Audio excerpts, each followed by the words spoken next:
స్త్రీ శిశు సంక్షేమ గిరిజన శాఖ మంత్రి గుమ్మిడి సంధ్యారాణి కమెంట్స్. పులివెందుల ఎమ్మెల్యే జగన్ కు పుస్తకం గురించి తెలుసా? వేలాది పాఠశాలల్ని మూసివేసిన ఘనుడివి నువ్వే. టీచర్లను మద్యం షాపుల వద్ద కాపలా పెట్టిన ఘనత నీదే. ఏం చదివావో తెలీదు, ఎక్కడ చదివావో తెలీదు, ఏ స్కూలో తెలీదు, ఏ కాలేజో అస్సలు తెలీదు. నువ్వు విద్యాశాఖ గురించి, పరీక్షల గురించి, స్టేట్ అండ్ సెంట్రల్ సిలబస్ గురించి లెక్చర్లు ఇవ్వటం చాలా వింతగా విడ్డూరంగా ఉంది జగన్. లోకేష్ బాబు గారి చదివేంటో నీకు తెలుసా?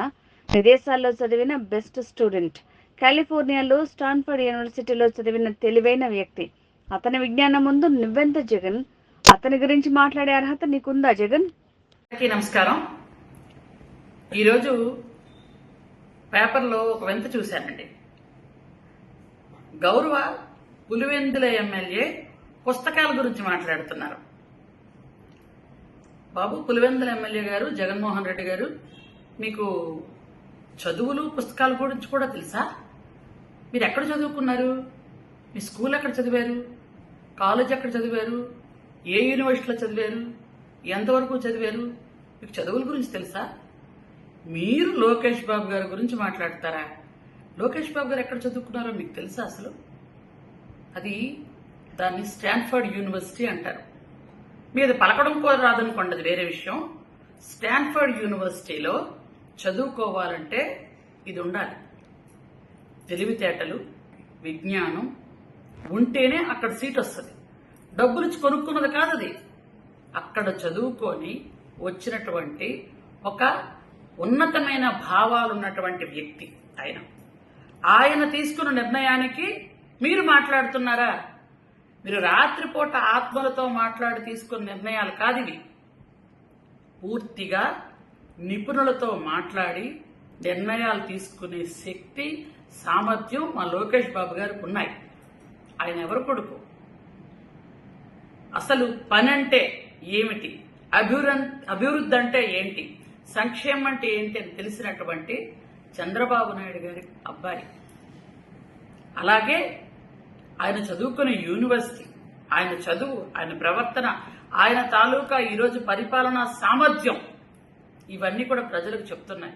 మీరేమో పరిపాలన గురించి, చదువుల గురించి, సామర్థ్యాల గురించి మాట్లాడకండి. అందరికీ జోక్గా ఉంది. మీరేం చదువుకున్నారో మీకు తెలీదు, మాకు తెలీదు, ఎవరికీ తెలీదు. మీరేమో చదువుల గురించి మాట్లాడుతున్నారు. అసలు సిబిఎస్ఈ సిలబస్, స్టేట్ సిలబస్ అంటే మీకు తెలుసా? అసలు స్టేట్ సిలబస్, సెంట్రల్ సిలబస్ అసలు తేడా తెలుసా మీకు? కాబట్టి మీకు తేడా తెలియని వాటి గురించి ఎక్కువగా మాట్లాడకండి. మీరు ఏదో ప్రశాంతంగా రాత్రిపూట ఆత్మల గురించి మాట్లాడుకోవడం, ఏదో లండన్ నుంచి మీకు వచ్చిన మందుల గురించి మాట్లాడుకోండి. 75,000 మంది పిల్లలు దాదాపుగా వాళ్ళ భవిష్యత్ ఏమిటా అని ఆలోచిస్తున్న సమయంలో వాళ్ళకి సిబిఎస్ఈ మీరు పెట్టారు. కానీ టీచర్లు ఉన్నారా? వాళ్ళకి తర్ఫీదు ఉందా? ట్రైనింగ్ ఇచ్చారా? వాళ్ళు అసలు ఏ విధంగా మీరు ఇచ్చేశారు? అందుకనే నిపుణులతో ఒక కమిటీ వేసి వాళ్లతో మాట్లాడి ఈ నిర్ణయాలు తీసుకున్నారు. వాళ్ళంతా 75,000 మందికి కూడా 75,000 మంది విద్యార్థులకు ఈ సంవత్సరం పరీక్షలు రాసే అవకాశం కల్పించారు ఆయన. కానీ మీరు ఏదో ఒకటి మాట్లాడతారు. నిజంగా మీకు విద్య మీద, పుస్తకాల మీద, చదువు మీద శ్రద్ధ ఉంటే గత కాలంలో మీరు ఏం చేశారు గుర్తుందా? మీకు మతిమరుపు కదా, మీకు తెలియదు, నేనే చెప్తాను వినండి. మారుమూల గ్రామాలలో స్కూల్స్ ఎందుకు మీరు క్లోజ్ చేశారు? గిరిజన గ్రామాల్లో స్కూల్ని ఎందుకు పూర్తిగా మూసేశారు? వేలాది మంది పిల్లలు డ్రాప్ అవుట్స్ అయిపోయి ఈరోజు ఏం చేయాలో తెలియని పరిస్థితిలో ఉన్నారు. 2 కిలోమీటర్లు 3 కిలోమీటర్లు నడిస్తే గాని ఇంకొక స్కూల్ రాదు. అలాంటి పరిస్థితిలో చాలా మంది పిల్లలు స్కూల్ మానేసి ఉండిపోయారు. ముఖ్యంగా మా గిరిజనులు పిల్లలు 3 కిలోమీటర్లు నడవాలంటే పొలం గట్ల మీద నుంచి, అడవుల మీద నుంచి, కొండల గుట్టల మీద నుంచి నడవాలి. అలాంటి పరిస్థితి ఉందని మేమంతా రిక్వెస్ట్ చేసినా, ధర్నాలు చేసినా కనీసం మీరు కన్నెత్తేనే చూడలేదే. అలాంటి మీరు కూడా పాఠశాలల గురించి, చదువుల గురించి మాట్లాడుతున్నారు అంటే ఏమనాలి అసలు? మీరు ప్రశాంతంగా ఆత్మలతో మాట్లాడుకోండి, అనవసరంగా మనుషులతో మాట్లాడకండి. ఈ రోజు ఏదైతే నిర్ణయం తీసుకున్నారో విద్యాశాఖ మంత్రిగా లోకేష్ బాబు గారు, అది కరెక్ట్ అయిన నిర్ణయం.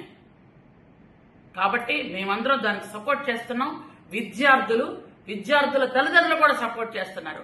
మీ అవసరం, మీ తాలూకా సపోర్ట్ ఎవరికి కావాలండి?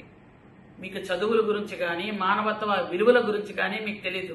మీకు తెలిసింది ఒక్కటే, ప్రతి మనిషిని కామెంట్ చేయడం, వాళ్ళని జైల్లో పెట్టించడం, వాళ్ళని అవమానపరచడం. ఇవి తప్ప నీ బ్రతుకేమీ తెలియదు. కాబట్టి మీ పేటీఎం బ్యాచ్లతో వాగించడం, ఇవి తప్ప నీకేం తెలియదు. కాబట్టి ఊరుకుంటే చాలా మంచిదని నేను తెలియజేస్తున్నాను. నీకు చదువుల మీద నిజంగా అంత శ్రద్ధ ఉంటే అన్ని స్కూల్స్ క్లోజ్ చేయవు. నీకు ఉపాధ్యాయుల్ని మద్యం షాపుల దగ్గర కాపలా పెట్టినప్పుడే నీకు ఉపాధ్యాయుల మీద ఎంత శ్రద్ధ ఉందో అందరికీ తెలిసింది. ఆ తర్వాత ఉపాధ్యాయుల్ని టాయిలెట్లు క్లీన్ చేయమని, టాయిలెట్లు ఫోటోలు పెట్టమని వాళ్ళ నానాహింస పెట్టావు. అప్పుడే నీకు ఉపాధ్యాయుల మీద ఎంత గౌరవం ఉందో అందరికీ తెలుసు. టీచర్లని ఈ విధంగా హింసించావు, స్కూల్స్ క్లోజ్ చేసి పిల్లల్ని ఈ విధంగా హింసించావు.